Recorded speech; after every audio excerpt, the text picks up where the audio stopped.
Nahutdan og pasensya ang mga senador ngadto kang dismiss Bamban Tarlac Mayor Alice Goo sanglit wa man kini motubag sa pipila ka mga pangutana atol sa inquiry sa Senate Committee on Women, Children, Family Relations and Gender Equality.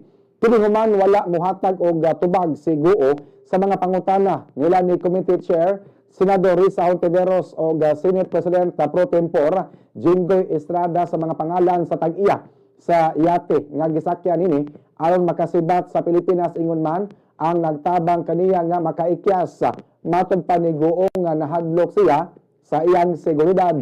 Hinungdan nga wala kini plano nga mobutyag sa impormasyon via pasalig usab ni Hontiveros nga dili kini angay mabalaka sa death threat nga iyang nadawat sanglit ubos man siya sa protection o kustodiya sa Philippine National Police apan nagdumili gyapon si Alice Goo sa pagtubag sa mga pangutana sa mga senador, mga kabumbo.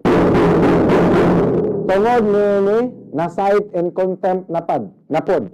Di contempt napod sa ikaduha nga higayon si Alice Goo sa Senado tungod sa kapakya sa pagbutyag sa kamatuoran. Hindi siya mahadlok ma-contempt anyway, preso naman daan. Ni pahigayon og inquiry ang Senate Committee on Women, Children, Family Relations and Gender Equality. May labot na sa illegal Philippine offshore gaming operators kon PUGO nga nag-operate sa nasod. Diin nigawas ang impormasyon nga nalambigit si Alice Goo sa PUGO hub sa Bamban nga gi-raid sa mga otoridad apan himakak kini sa maog pasangil mga kabombo. Ugot niyang gimakak nga wa siya labot sa operasyon sa illegal nga PUGO. So bay sa mga balita nagbasol si Alice Goo nga misibat kini sa Pilipinas.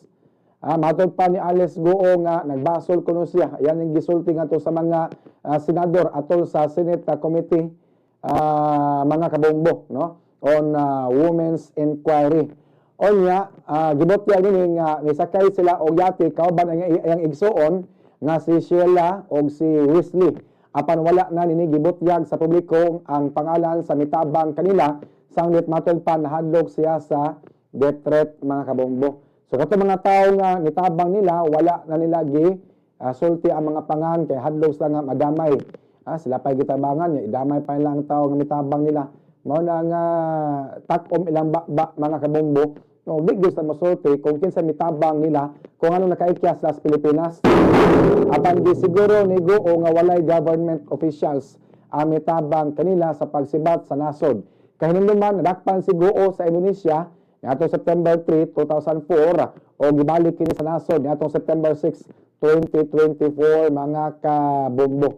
O nya si Senador Bato de la Rosa suggest nga mas may kunong executive session para mutug-an gyud si Alice Goo kay kung sa open hearing, Senate hearing mga kabombo, gahi og ulo si Alice Goo, di gyud mo tubag kung bisa usapag pangutana mga kabombo, dili gyud mo tubag si Alice Goo sa mga pangutana, mga vital nga mga impormasyon, di man mohatag si Alice Goo ni ana mga kabombo.